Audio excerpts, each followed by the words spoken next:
యాసంగి సీజన్కు ముందే పెండింగ్లో ఉన్న కాల్వ పనులను పూర్తి చేయాలని కాంగ్రెస్ ప్రభుత్వాన్ని సర్పంచ్లు భవానీ, వేణు యాదవ్, స్వప్న, హరీష్లు డిమాండ్ చేశారు. రైతుల పట్ల ప్రభుత్వం వివక్ష చూపుతోందని వారు మండిపడ్డారు. రైతులకు అవసరమైన ఎరువులు అందుబాటులో లేకపోవడం వల్ల తీవ్ర ఇబ్బందులు పడుతున్నారని తెలిపారు. అలాగే రైతు భరోసా సాయం సకాలంలో అందించడంలో ప్రభుత్వం విఫలమైందని ఆరోపించారు. సిద్దిపేట జిల్లా చిన్నకోడూరు మండలం గంగాపూర్ గ్రామంలో మాజీ ముఖ్యమంత్రి కేసీఆర్, మాజీ మంత్రి హరీష్ రావుల చిత్రపటాలకు వివిధ గ్రామాల సర్పంచ్లు రైతులతో కలిసి పాలాభిషేకం నిర్వహించారు. ఈ సందర్భంగా వారు మాట్లాడారు. కాల్వ పనులు పెండింగ్లో ఉండడంతో మాజీ మంత్రి ఎమ్మెల్యే హరీష్ రావు తన సొంత నిధులతో పనులు ప్రారంభించి రైతులకు సాగునీరు అందేలా చర్యలు తీసుకున్నారని తెలిపారు. కాల్వ పనుల కోసం సుమారు 2 లక్షల రూపాయలను హరీష్ రావు ఖర్చు చేసినట్లు పేర్కొన్నారు. కాంగ్రెస్ ప్రభుత్వం రైతులను పట్టించుకోవడంలో పూర్తిగా విఫలమైందని ఆరోపించారు. రైతుల గోస కాంగ్రెస్ ప్రభుత్వానికి తప్పక తగులుతుందన్నారు. సొంత నిధులతో రైతుల సాగు కష్టాలను తీర్చిన హరీష్ రావుకు ఈ సందర్భంగా ప్రత్యేక ధన్యవాదాలు తెలిపారు. ఈ కార్యక్రమంలో మాజీ సర్పంచ్ రామగౌడ్, వివిధ గ్రామాల రైతులు పాల్గొన్నారు.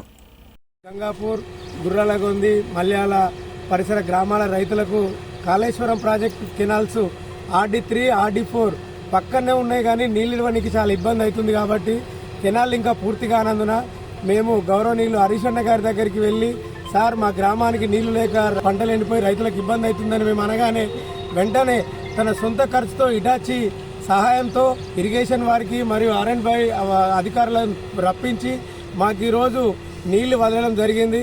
కాబట్టి మా గ్రామ పక్షాన, మా రైతుల పక్షాన ఎల్లవేళలా హరీష్ అన్న మా రైతుల కోసం ఇంత కృషి చేసినందుకు హరీష్ అన్నకు సపోర్ట్గా ఉంటామని. చిన్నరాయన చెరువు మరియు గంగాపూర్లో రైతుల పొలాలు పారడానికి చాలా ఇబ్బంది అవుతుందని చెప్పి మాజీ మంత్రివర్యులు హరీష్ అన్న దగ్గరికి దృష్టి తీసుకెళ్లగా, హరీష్ అన్న సొంతంగా 2 లక్షల రూపాయల ఖర్చుతో ఒక ఇటాచి బండి పంపించి రైతులకు న్యాయం చేద్దామని చెప్పి పనిచేయడం జరిగింది. గత 2 రోజులుగా ఇటాచితోని కాల్వను టెంపరీ కాల్వను తవ్వడం జరిగింది. ఈరోజు రైతుల అందరి సమక్షంలో చిన్నరాయన చెరువుకు నీళ్ళు తీసుకోవడం జరిగింది. రైతుల తరఫున మన హరీష్ అన్న గారికి ధన్యవాదాలు తెలియజేస్తూ ఉన్నాము.